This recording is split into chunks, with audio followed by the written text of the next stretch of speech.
And of course, another equitable interest is restrictive covenants.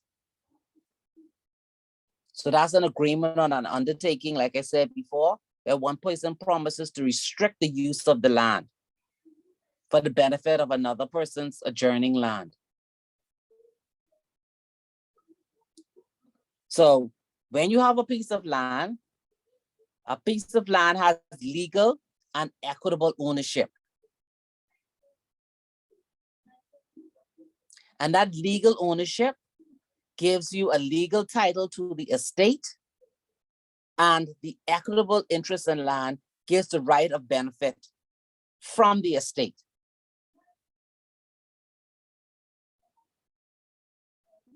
So when you have legal and equitable interests, in certain situations, they can actually be owned by different persons. And you see this when you have a trust. So when everybody knows how a trust is created, just in simple terms, what it is. No, ma'am. Okay, so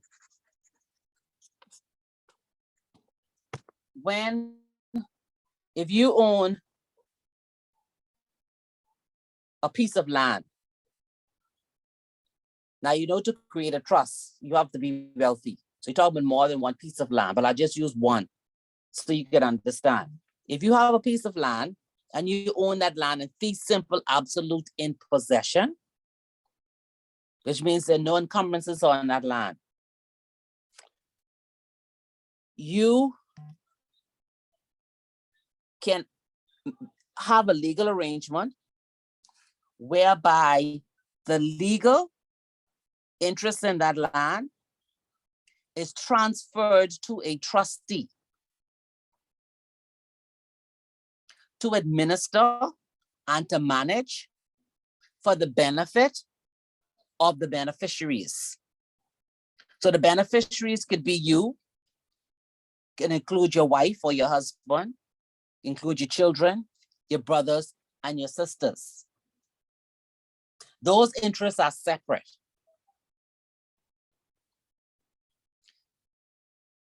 The trustee who has that legal interest can sell that land. They can mortgage that land. The beneficiaries are only entitled to a portion of the income or a portion of the capital as set out by who you would you'd call the settlor, the person who created the trust.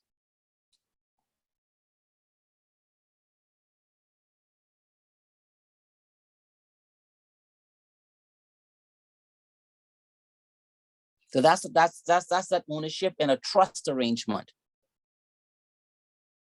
So you'll see a lot of wealthy do that for wealth preservation.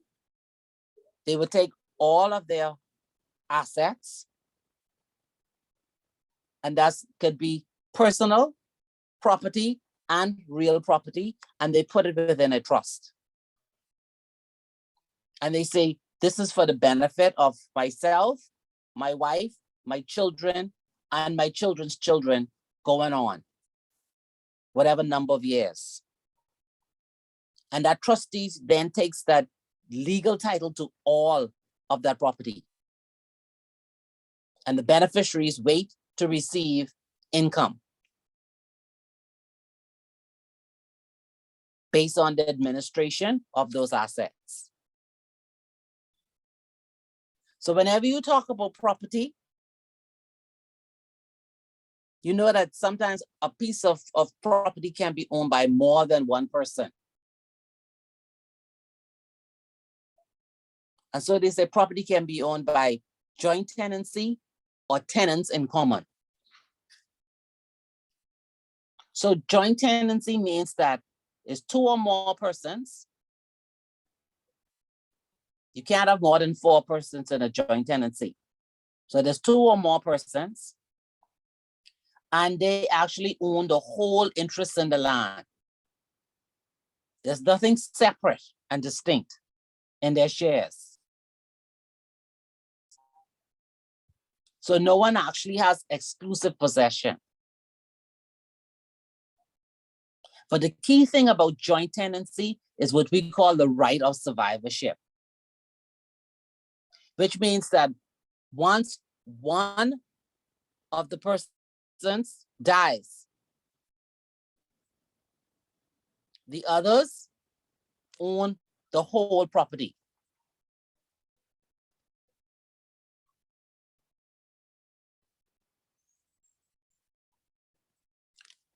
Another thing about joint tenancy is that a tenant cannot sell or mortgage their legal rights, but they can't sell or mortgage their equitable interest.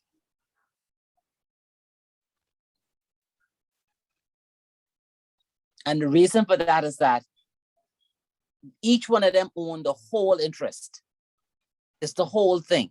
So the only thing they actually have is an equitable interest in that piece of property. Now, tenancy in common is, again, where you have two or more owners. They own the land jointly, but it's undivided. The shares are undivided. So each has a ownership in the land. And that ownership could be equal or unequal. But with tenancy in common, there is no right of survivorship. So that means that if one of the tenants or one of the person dies, then their portion of the land then passes on to their representative. Now, personal representative is a collective word. Personal representative means that that is the person who will administer your estate. There's a collective word. If you die with a will, your personal representative is called an executor. And if you die without a will, your personal representative is called an administrator. An executor begins work as soon as death occurs. But a person who dies without a will, the administrator cannot begin to manage the affairs of the deceased until they have the letters of administration in their hand from the probate registry.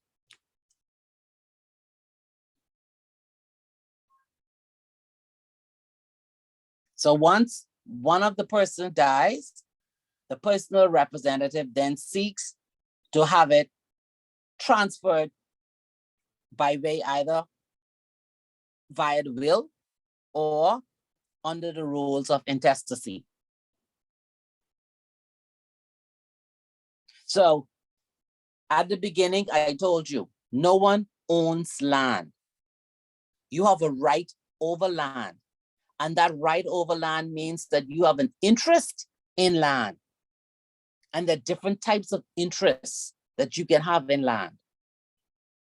One of the difficulties we face in the Bahamas is that our land is unregistered, which means that the computer system you can go to and key in and find out exactly who owns which land.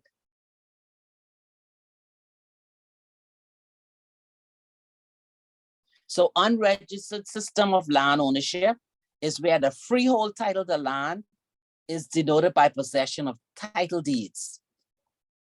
And that title deeds comprises abstracts of the title, conveyances, mortgages, release of mortgages, searches, assignments, and also schedule of listed documents. All of these are documents that an attorney has to go through when they're carrying out a search to find out who actually owns this land as the land passed from hand to hand. The collection of the deeds and the title documents has to show a chain of title concluding with the vendor of the property. So it starts with the vendor and it goes back. And it goes back as far as 30 years. So in an unregistered system, an owner of land transfers his ownership by deed,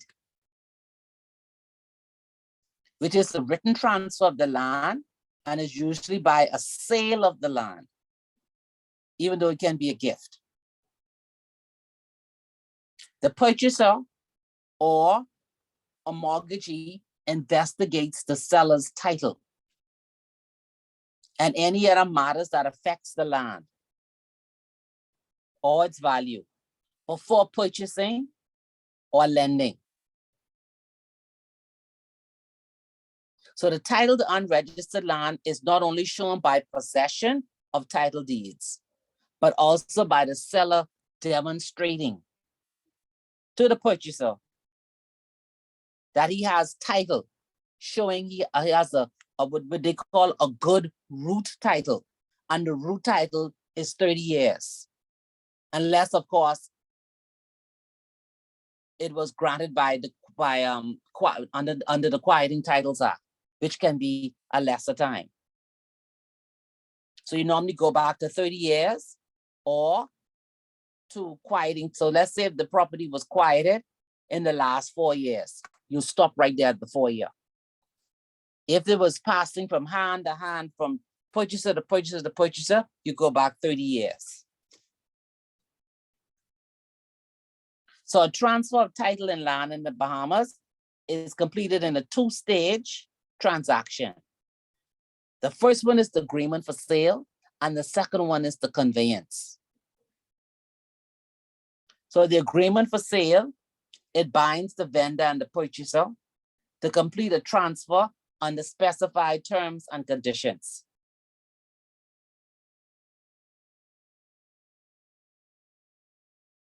The agreement for sale does not transfer title. It's actually a contract between the vendor and the purchaser. The vendor has to produce for the purchaser an abstract of title. So he has, like I said, he has to demonstrate that he has good title. And he evidences it by going through all of those documents that I mentioned earlier.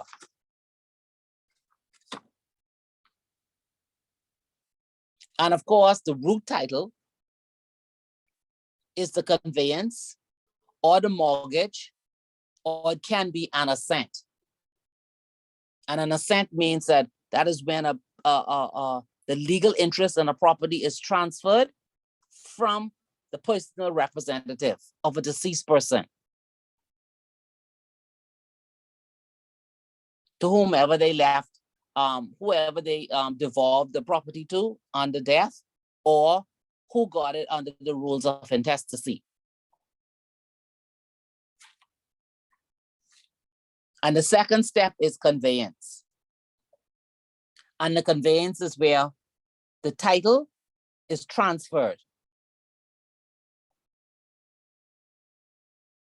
That's the legal estate from the vendor to the purchaser. And of course, the conveyance must be in deed.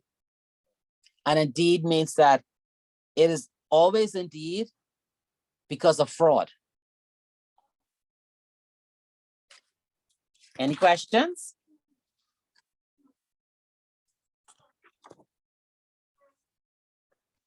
No, ma'am.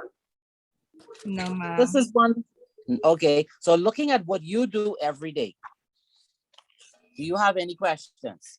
Anything that you've seen so far or read that you're not clear on? Now I understand why it takes so long to get your papers back from the lawyer. Yes, yes.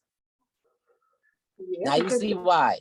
yeah, they have First, okay, first reason why it takes long is because the Bahamas has an unregistered system. yes, That's the first thing. The second thing is that you have to go back 30 years. yes, Okay, it can be shorter. It could be shorter if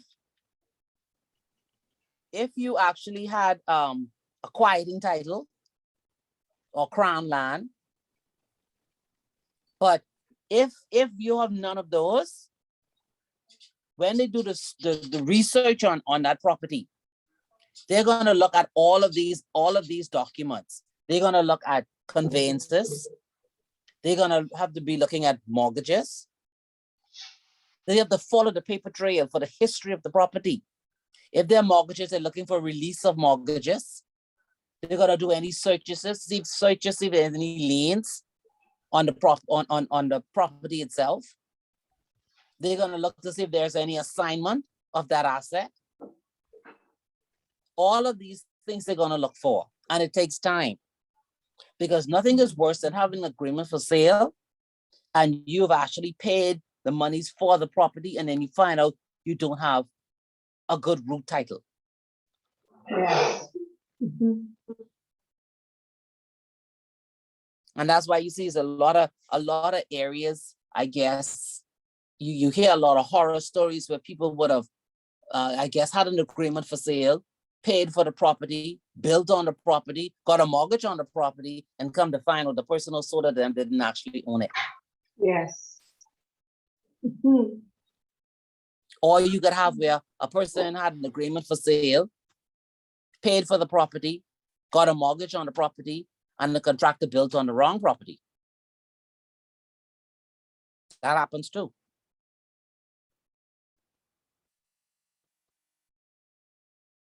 But this is one of the reasons why when you study land law, you see the advantages of having a registered system of land.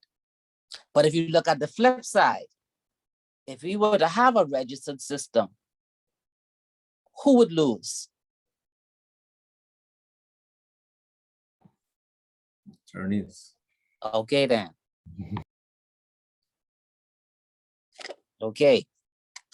And the bulk of the work that they do is what? Mortgages, isn't it? Yes, ma'am. Okay. So that is why it's day in, day out, year in, that we are still stuck with the same problem, and why we have a lot of ruthless people selling land that is not theirs, because that is a loophole. And if there is no way, no beginning of having registered land, people will always end up with paying monies for properties that the vendor doesn't own.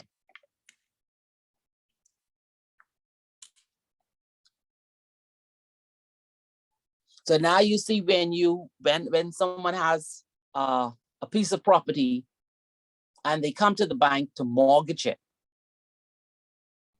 And if you read the Law of Conveyancing Act, you'll see after you've missed 3 consecutive payments and on the 4th one, then the bank has the right then to turn around and say, okay, what are you going to do?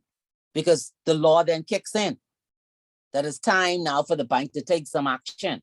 Because don't forget now, the bank has that legal interest in that land. You have an equitable interest. And a lot of people, I don't know if they realize it over the past, I guess, let's say 10 years or so, with all of the recession and the changes and globalization, that you've been paying on you have a 30-year mortgage, you've been paying for 20 years, and you've lost your job, both spouses, and now your house is up for sale. And that's a very bitter pill to swallow, because you've lost all of those funds that you've paid down. And then especially when you look at some of the homes, when they're up for sale and they're in such a poor state, that even when the bank decides to sell it, if it sells it, you're able to sell it. The homeowner doesn't really get anything at the end of the sale. It's only enough just to pay off the balance on the mortgage.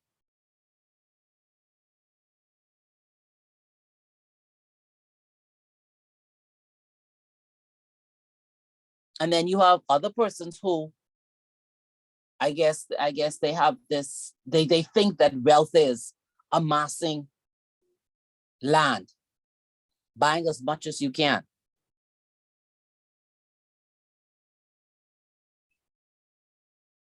But then that means that for others, young people who wish to buy land, what does that mean for them? They have to pay it at a higher price, much higher price, because then it's going at the market value. And then you have some instances where persons don't wish to sell land, they want to hold on to it.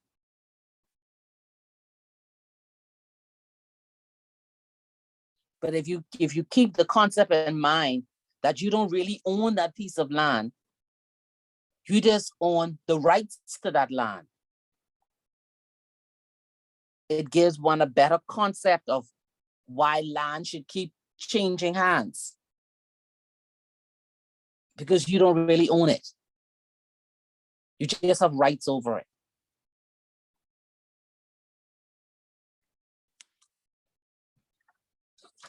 Any comments? But that's like what you said earlier, when you said it's a bitter pill to swallow.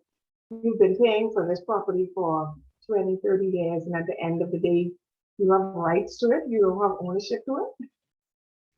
No, you will only, the only rights you have an equitable interest. Equitable interest in it. That's the only thing you have is an equitable interest. The bank has that legal interest until that mortgage is paid off. You pay it off. Wow. Yes. And then you'll see when we do some other chapters further down, you really have to read the clauses in your mortgage. And I'm gonna actually be sending you some cases that were judged in court, and you got to look at the way in which the mortgage deeds were written. You have to read it.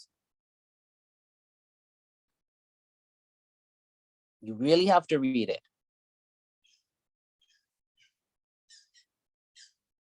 Because there are covenants in the mortgage deed that you should be aware of.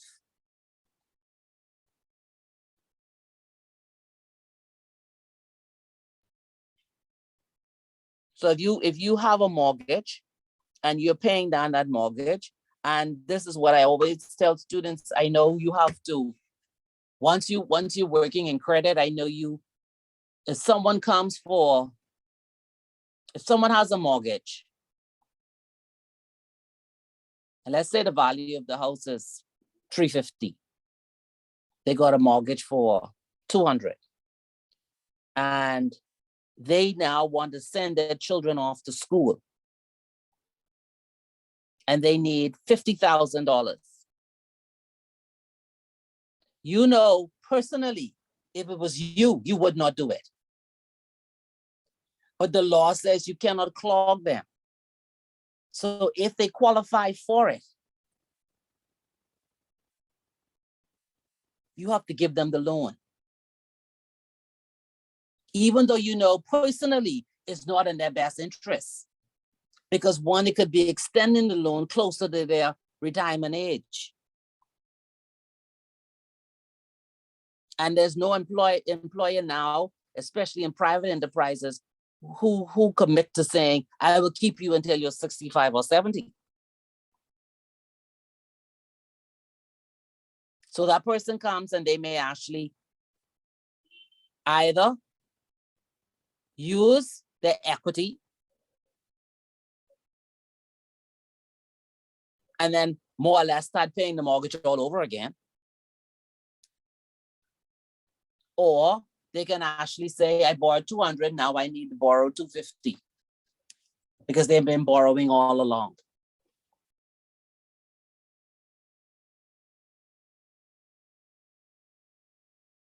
And so this whole class on mastering mortgages opens up your eyes to the extent of land itself and that right over the land, the indebtedness by borrowers. And also it looks at whether or not this whole system that we have for land is a good one for the country. And for the future the future Bahamians coming up.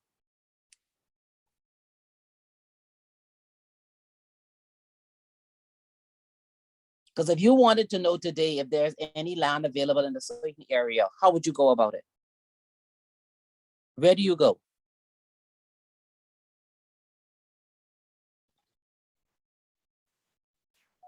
Ride around or ask a realtor. You have to go around and ask a realtor, and then you hear some exorbitant prices. Yeah. Or you check bank listings. Yes. But look at the price of land. Is it realistic? Nope. No. Okay. So you have just in this, when people are coming for mortgages now, you're gonna see it is very difficult. So when these persons come for a mortgage, the likelihood of them being to say 30 years or 20 or 25 years without a hiccup, and looking at the way the economy is now, it's a gamble. It really is a gamble.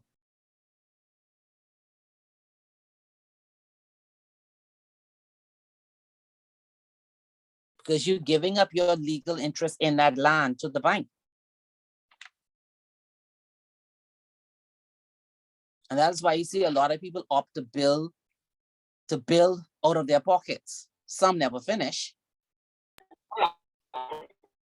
Yeah.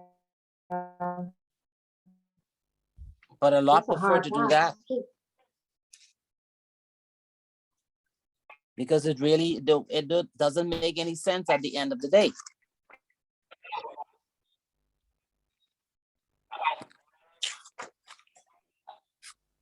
All right. So no questions on this first chapter. You all are good. We're good. Yes? I'm good. Okay. Everybody else? Good? I have to read it over again to make sure.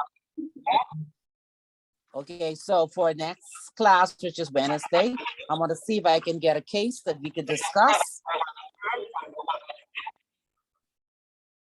Hopefully I can find one relative to this, And if- relative to this, or close to. So you can get to see some of the matters as they come before the court and how they're dealt with by the courts. Okay, So if we have someone any is eating questions, right here, please. Hello? if we have any questions from this chapter, we can ask you questions in the next class. Yes, or you can Okay. shoot me an email. Oh, okay. Yeah, that's fine. But I'll try to see if I can find a case. It may not be point on for module 2, but I'll try to get a case so you can read it before class on Wednesday. So you can just get a feel of the issues that come up. Okay. Okay? Okay. All right. So Ms. we- Archer, Yes, sorry, I have a question, right? Go ahead. For us at RBC and RBC FinCo, I know you spoke to, like, within the last 4 years, what was happening globally in the world, that downsides the pandemic and everything.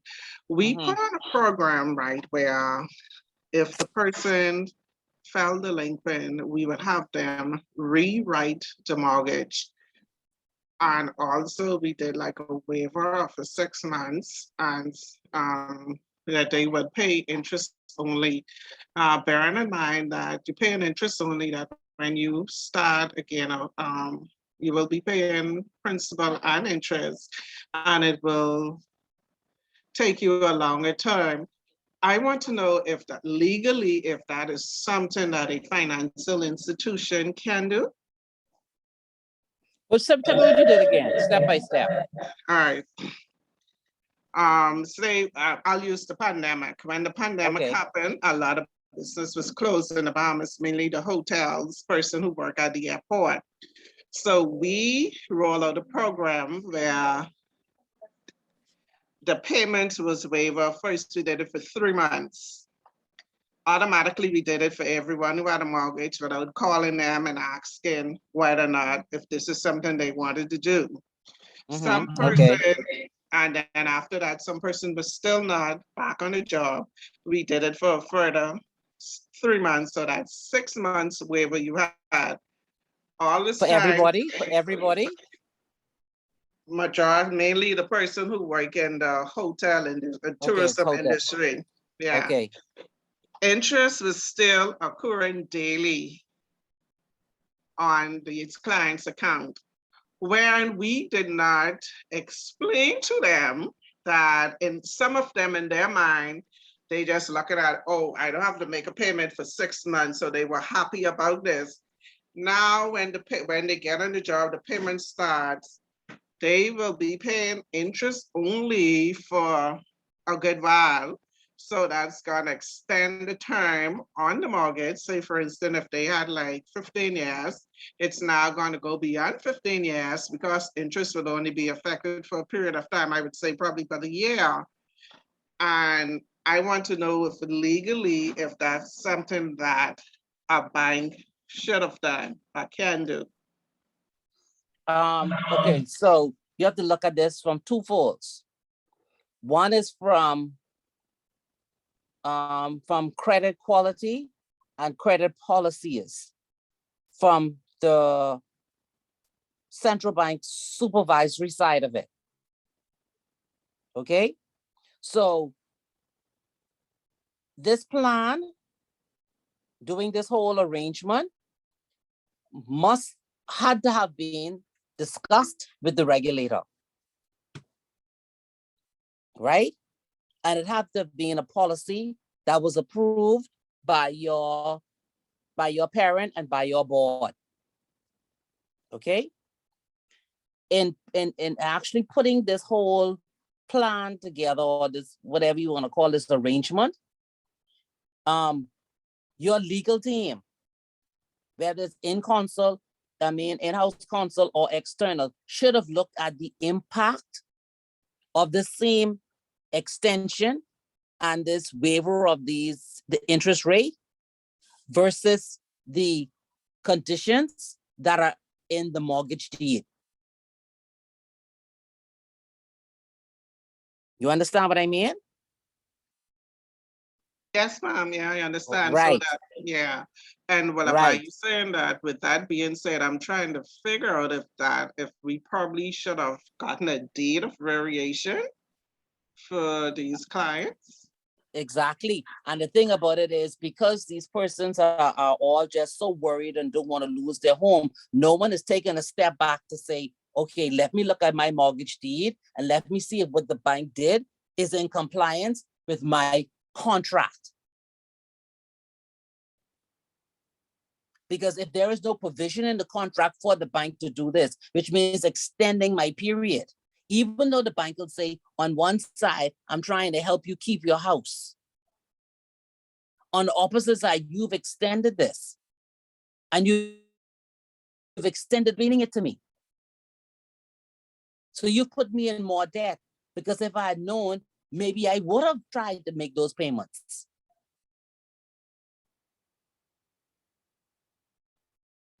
So my Agreed. question, you're right. So my question, what you need to look at now is, did your company get a legal opinion as to whether or not this arrangement of waiving the interest and now extending the loan I don't know. I guess that is a question I will have to ask, but I know when they roll it out, I didn't hear them mention anything to that extent. I think they should ask, because if I knew now that I'm not working and you gave me this waiver and now I'm paying back, but I am not aware that my mortgage isn't finished in 2030. It finishes now in 2032, 2033. It's just gonna be a problem.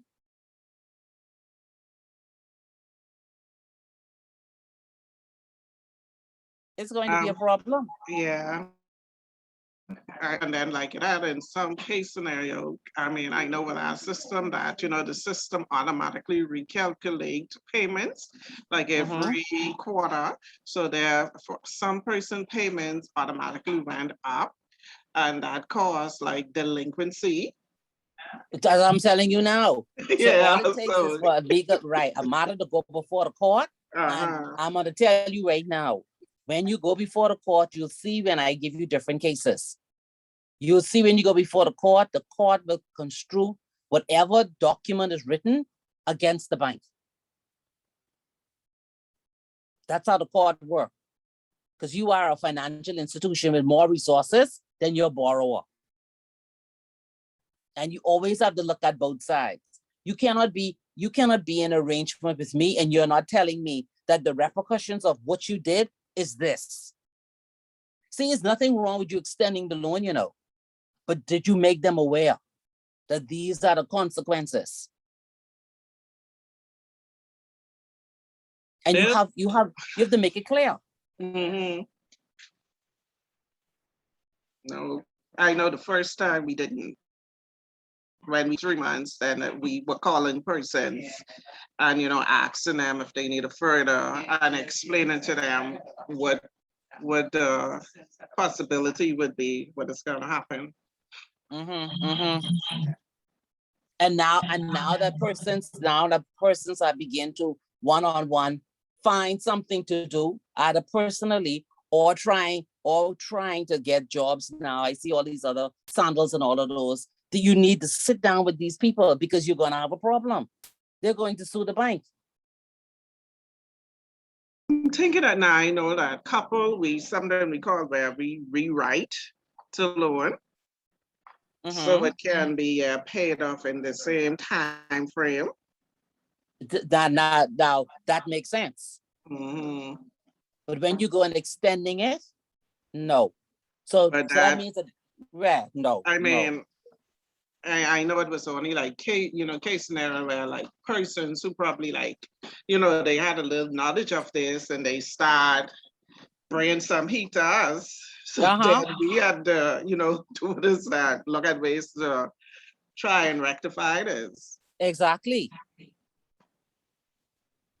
Because, you know, me as a borrower, I am saying, okay, I've been paying interest, a lot of interest already, too much interest.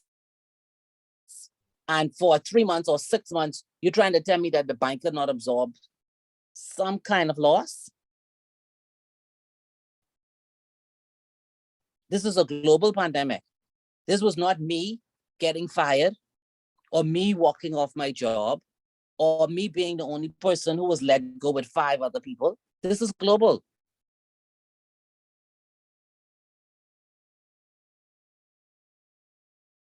Agreed. So, I mean, I always in the back of my mind, I always thought, you know, that was not a good move. So I know with person and mainly too with people, I know with the Bahamian public and dealing with that, I mean, I've been working in the financial institution now for 21 years.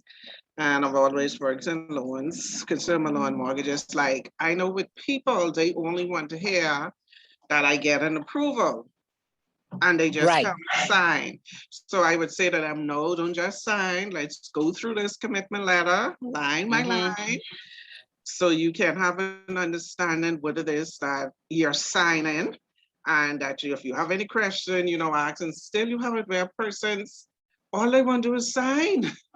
Yeah, but see, they only want to sign. And then the thing about it is, if they have some children who have some knowledge later down, then there is a problem.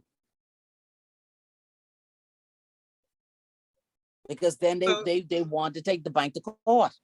Yeah, and also too, when you talk about, coming in and doing a mortgage, like for education wise, I mean, like, we have something we call financial advice. And if you tell them, oh, I don't think this is a good idea for you to do and whatever. And they're telling us like, oh, if I qualify for the money, why you don't want to lend it to me? And then the next thing you know, they call in your manager, letting your manager know they Mhm. paid. And it's like, oh, she taking the money of service, it's like they really Yep. don't want to hear the financial advice. So No, they don't want to hear it. They don't want to hear it because don't forget now, under land law, like I was saying, you cannot clog them. They have an equitable interest in that property. If they can qualify for it, you give it to them. But what you need to do is to tell them to get some independent advice. They need to get independent advice. Because trust me, at the end of the day, they're going to cry. I know, yes. They're going to cry. So your best bet should always say, I think you should get independent advice. I don't have a problem giving you a loan, but you need independent advice. And I know there's another thing banks do. I don't know if it's a particular bank, but I've heard people who've come to me and their mortgage is termination date is at the age of 65. Why would you put a mortgage to run all the way to the age 65? Oh, yes, I know that's It's too typically long. practice. Bahamas Yeah. Mortgage does that. We do that at Bahamas No. Mortgage because Oh, it gives no. them yeah, because the We don't do average. that. Listen, Why would you do that? we market, our target market is different than the commercial banks. And the average, I think a lot of persons are out of touch with the average Bahamian can't really qualify for the amount that it costs to get a home. And so Okay. Hold on. I want you to finish that thought for me. But something just came to my mind. That's been in my mind for quite a while. Mhm. Why can't we have Bahamians who are well off Right. build reasonable condos, reasonable now, Right. for the everyday person? I agree, but I always thought about like a downtown initiative, like all those dilapidated buildings they could turn into, like Yes. they could build it, build it up, but Like a condo type stuff. And So- even like where you have a whole block, you could build it it looks like a hotel, but it's actually apartments right, but the that people percentage can of, people can own it. They own it. They could actually own it. the And then they could percentage, lease it out if they want to. right, that sounds good, but the percentage of wealthy Bahamians who are actually willing to do something like that is very It's slim. far and few between. Yeah, Yes, it is. and so it sounds good, but it's not realistic at Yes. all. Okay. And because I work in, but like I said, we quasi government, like the average person is not even making $40,000 a year or even $30,000. That's why I'm saying. That's what I'm saying now. The product Yeah. that you are offering, based upon your institution, is too expensive for them. You understand what I mean? Right. So you have to find not a house. It's not a house that they need. They need something that's like an apartment. Okay. So we don't have that. We don't have that on the market. We don't have it. I know, We don't but have but it hold on. available. I understand, but let me tell you how I get frustrated. When you watch different programs from around the world, Right. you see other countries have it. Right. You see them living in it. You see, when they die, their children live in it. Look at Japan. Mhm. You can look in South America. Only the very, very rich have a house with a yard. Exactly. They do not They do have it in that Switzerland. unless you're doing farming. Mhm. I don't understand why we have this concept on this little island, 21/7, where everybody must have a yard with a fence, with a grass, with a tree, and some dogs and goats and no, It's frustrating. It's frustrating. it's the wrong. Okay, my frustration is it is the wrong model, Right. and no one wants to bite the bullet and give you the right model.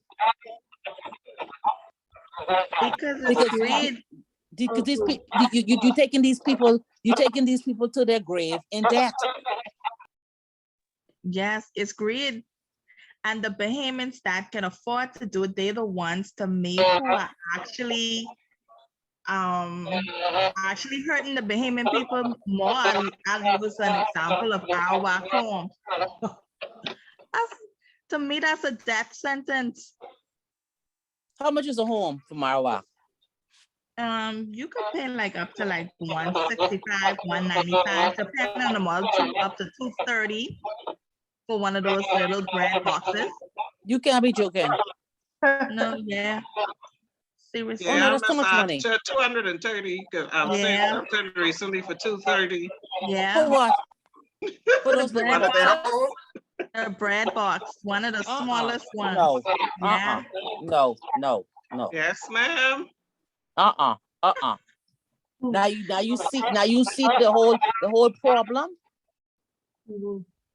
This is a problem to the root of this whole mortgage, this whole mortgage thing. It's the same way I'm frustrated with still having unregistered land.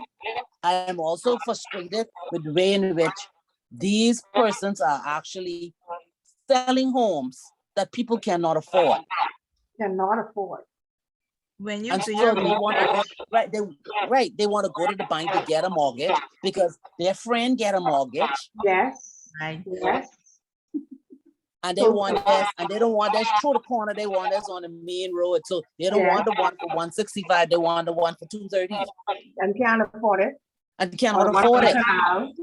Mhm. Yeah, because they're already deeply in debt. Yes, and they it is come- already being forecasted from June that the cost of living is going up. And not only that, as a homeowner, well, I always say I don't own my home, the bank owns it. Well, you Yeah, the have bank to, owns it. right. So what I tell people with the bank, like when you're so excited, like there's a lot of things that I tell clients too before they start. When the bank gives you a figure to say an amount to say what you qualify for, after that, you need to budget 15% of your mortgage every year for maintenance because a home is expensive. So after you're ready in the house, within a year, you have stuff to do in the house. Then in 5 years, stuff need to fix. And if you're a landlord, it's even more maintenance.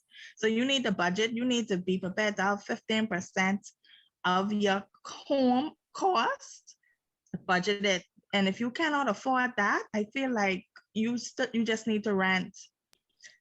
And I feel like everybody needs to know they're not gonna own a home. It's just not realistic. No. But you know what is so Can't even afford funny? to pay their own insurance. Right, but you know what is so That's funny? another thing. Why is there that thirst and that hunger to own a home? It's like you said And I- before, my friend owns a home, so I want one too. Yeah, but you know what is so funny is this. They're I not just heard realistic about about it. listen to this story now. This man, he had a home, right? He purchased some property across the street and he built some apartments there. He purchased another property a block away from that. He put some apartments on that. right? He died. He left the first set of property to his 2 sons. And then he left the other one to his daughter. And the 3rd son lives in the home, the family home. And do you know the property that the 2 brothers own together? One of the brothers went and forged the other brother's signature, mortgaged the property. Then the bank took the property. Now I can- he lives with his brother.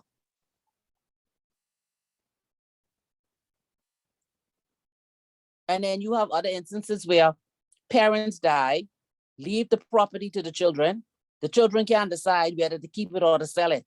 So that all that time they're arguing, year 1 gone, year 2 gone, year 3 gone, and it's just rots. So what is this quest to have a house of your own? And when you die, you carry nothing with you. And you're not even sure the person you leave it to wants it when you die, or will take care of it, or can afford to take care of it. I just think the whole concept of land has to change. The bank could still be able to give mortgages, but it'll be on something that is more reasonable. But this doesn't, this whole thing of everybody trying to get a house bigger than somebody else with a mortgage that they cannot afford, not understanding really what a mortgage is.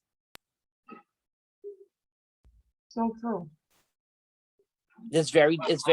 And it's so disheartening when you hear people crying and can't figure it out. I remember a lady, she was on the line to the bank, and I knew her from high school, and she just looked so sad. And I asked her, why you look so sad? I said, you're so small. I said, what died? You won't tell me, because I need to know too. And she, the woman just voice still crying. And I asked her, well, what happened to you? She said, I'm here to the bank and I don't know what to tell them. I say, about what? She said, I had mortgaged my house to send my son off to school. And then he wanted to do his master's, and I paid for that too. And I've been paying all along. And then I lost my job. She said, I just got a job now. So, I'm really behind, and the bank is threatening to sell it. And I called him and I asked him, can he help me? And he said, I didn't ask you to send me. And she was crying. She said, I'm about to lose my home. And he said, he's not coming back to Nassau. So I must figure it out. But I think too, Ms. Archer, that's where financial counseling comes in. Because if you're a person with a home and you paid off your home and then you're going to remortgage your home, or you're going to add on to your mortgage to send your child to college, that's a bad move. Yes, it is. Yeah, that's a bad move, because like you said, you already told her, I never asked you to do it. Mm-hmm. I mean, which is, they're wrong words, because she really didn't have to do it. She was trying to help you Right. out. But at the same time, she put herself in debt and causing herself not to be able to keep her home because of what she did for you. Especially Yes. especially when UB is free. Exactly. Exactly. But then, okay, now you hear the point you said, especially now that UB is free. But I don't want my child to go to UB. Why would I want to go to UB? Oh, okay. And my neighbor went to the States. Also a fact, Miss Archer, and that's what it is. Mm-hmm. Love with the Joneses. Yes. Yeah. And you see it every day. Yes. So again, because of the pandemic, the last one, the one before this one was the recession. This one will be the pandemic. More houses will actually be taken over by the bank. But you know what I don't understand, Ms. Archer? Why do banks repossess homes when you can try and work out something with that person and try and see if they can they might be able to pay the whole mortgage. But at least say half of it or 3/4 of it or something, just so that they can stay in the home instead of taking the home and letting the home just waste away and letting thieves come in and destroy the place and take out whatever they could find. And I mean, and then you put it on the market for someone to buy. See, now the issue with that is, that is an idea, right? But then you put the bank in the position of being landlord. The bank is not in the business of property management. You move from from saying lending mortgage to property management. And they're not going to do that. Understandable. Yeah. So one from a legal perspective, one from a business perspective, the other one would be from a regulatory perspective. They cannot do that.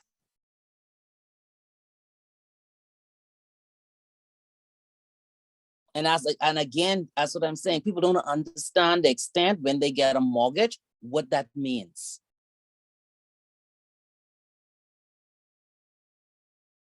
Because once you see that bank sees that you can't make that payment and they have spent some time to try to restructure and work with you, they're not going to keep that bad asset on the books.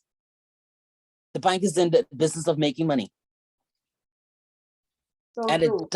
it doesn't like losses because it has shareholders. Because Because you got to look at it from the flip side.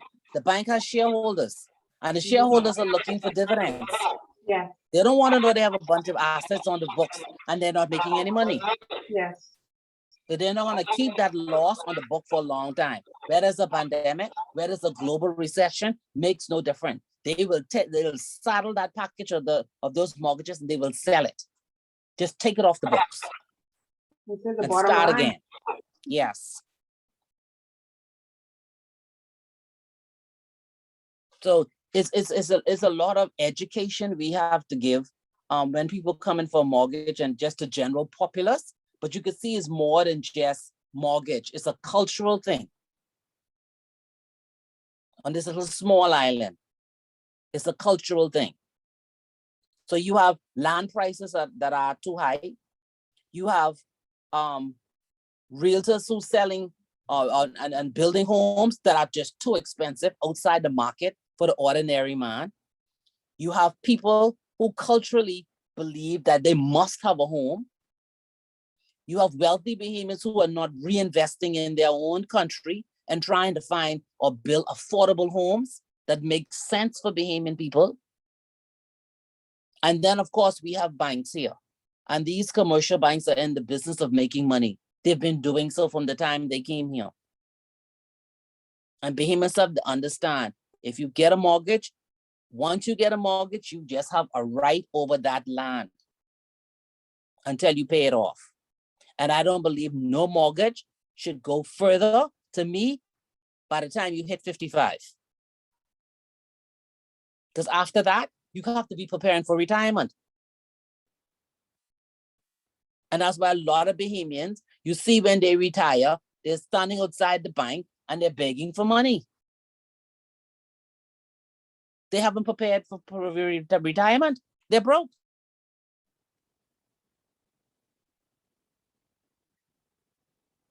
And they don't want to leave the job because where I work, I think the age is 65 for retirement. They just increased it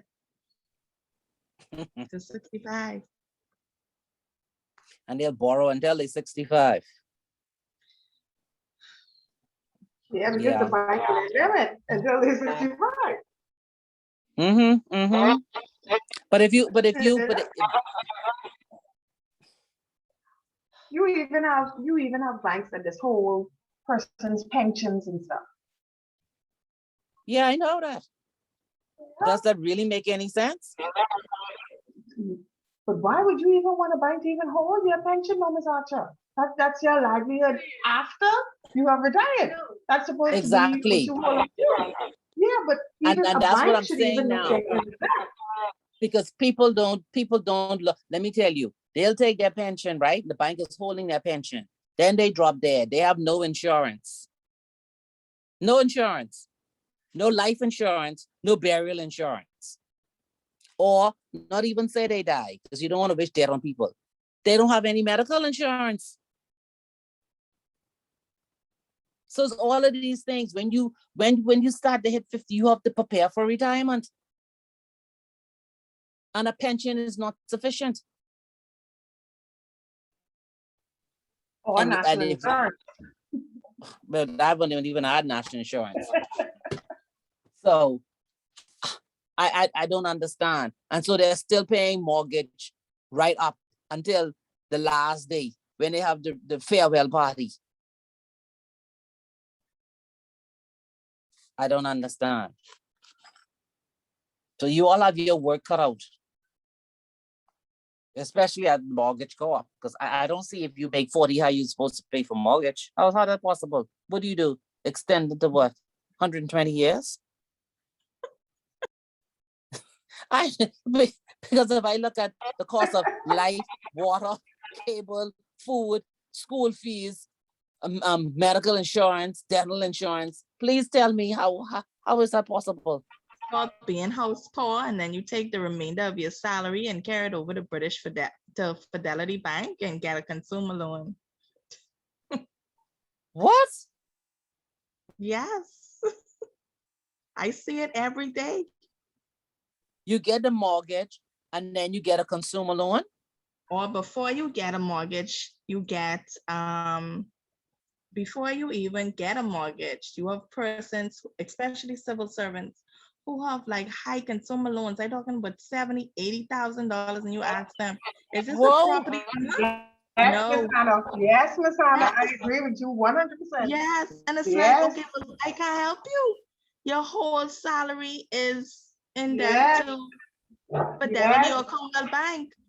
And it used to be Commonwealth Bank, And but they I have Fidelity had a rollout plan where they show for it. consolidate. Yeah. They consolidated everything. And I mean, these persons have like massive loans. I'm talking about $80,000. So they paying like $1,200 a month.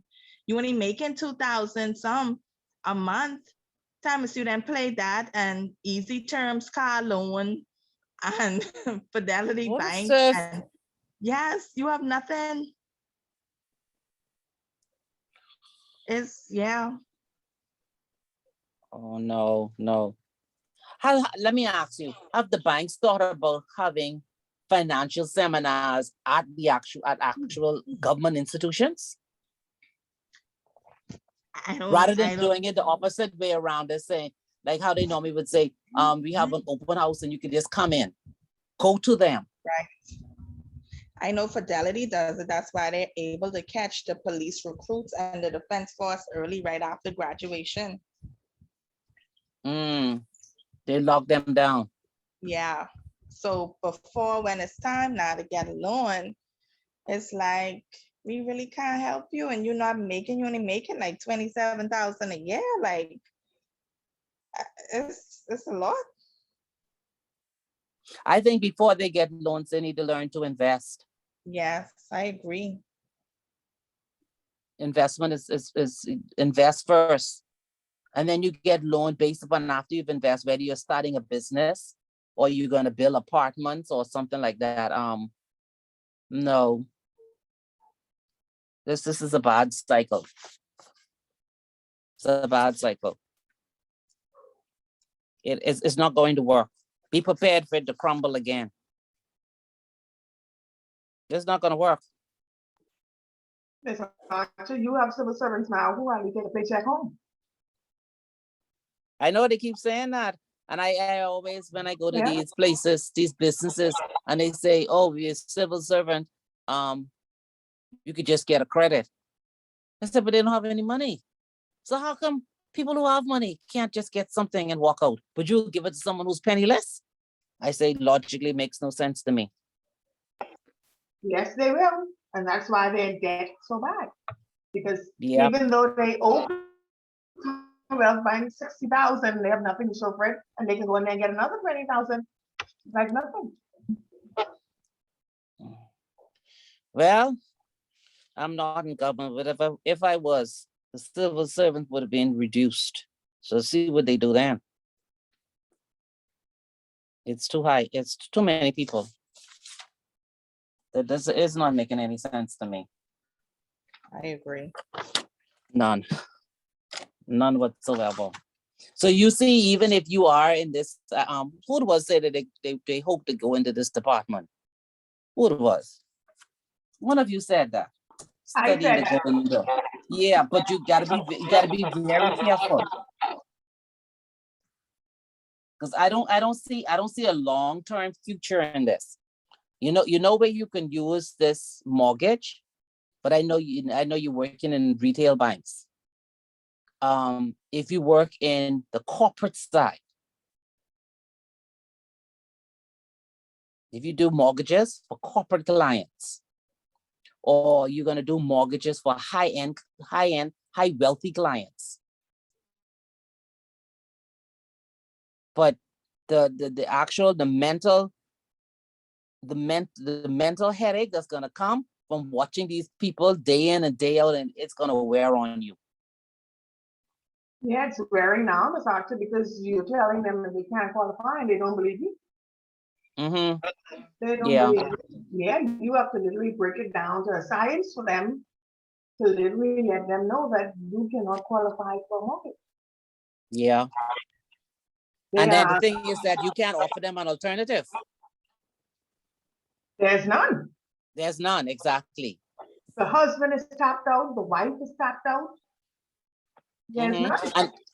And then there is no, I guess, reasonable property out there that they can invest in. It just doesn't exist. Exactly. Like she said, you offering a shoebox for 230,000, like really? And which, No. where is that gonna work? Yeah, that don't make any sense. It's hard for you to qualify someone for 150,000, 230. Not when they Yeah. work at Burger King in Kentucky and McDonald's and all of these places and they come looking for a loan. They come looking for a mortgage. And then everyone believes by the time they hit 25 going on 30, they need a house. They must have their own home. Everyone believes that. Yeah. They want a home and they want that car to go with the home. Of course. Oh, yeah. Yeah. I know. Everybody wants a car and they don't want a cheap one either. They want a Honda. Yes. Yes. Yes. All right. So now y'all see the complexity of this area. Mastering mortgages. You have a lot to think about. But you may have some wealthy clients and you could propose that idea to them. Building affordable homes. And build it like something like a hotel. And sell it. Sell the units. And then let the bank offer mortgages to persons, something that is affordable. And you never know. If one or two persons started, others may do it.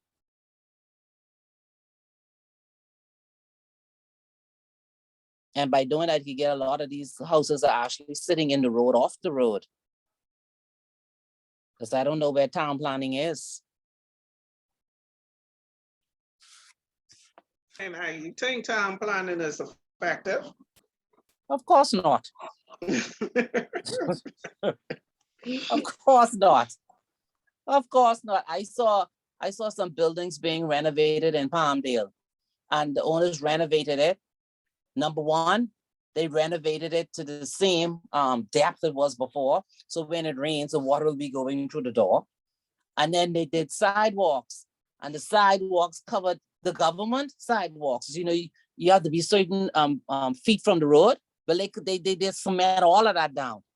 I said, well, where are these people? How could this happen?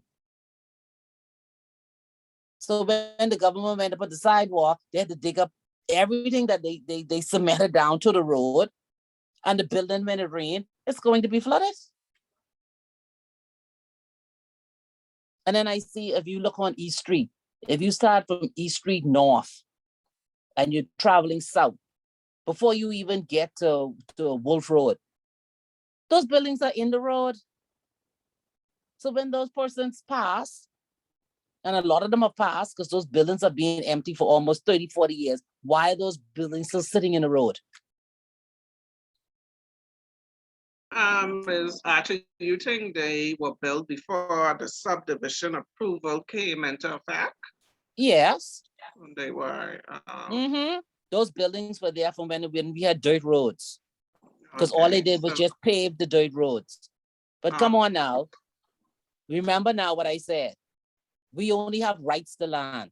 The government can take whatever land they want. They could rezone it. Yeah, I'm aware of that, yes. But they're not doing it. Mhm.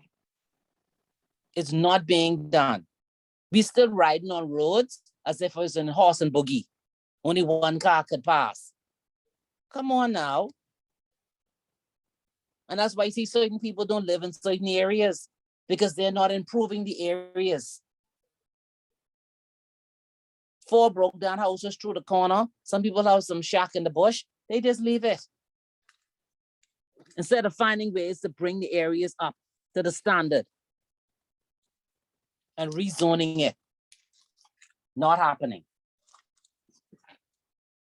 I digress. But anyhow. Yeah, we This have a is- lot of work in this country to We do have, a lot. we have a lot of work to do. A lot of work to do. A lot. And everybody is saying that they're looking out for the poor. But looking out for the poor is not the way in which that they're doing it. This is, you need to have education. And the education starts now. Because the ones who are borrowing from you now will pass away. It's the ones after them and the ones you have to get their attention. Otherwise, the cycle continues. That's the key to this, education. And then people actually doing the work that they're paid to do. And not riding all day around the day in the government job. It's a lot of work to be done. All right. So I will hear from you all on Wednesday, 6 o'clock. So look out for my email. I'm gonna send you, I'll try to send you 2 cases. Okay. Okay, Okay. I'll try to send you 2 cases for us to discuss. All right? Okay, thank you. Okay. All All right, right. thank you, good night. Thanks. Good night. Have a good evening, everyone. Okay. Good night. Good night.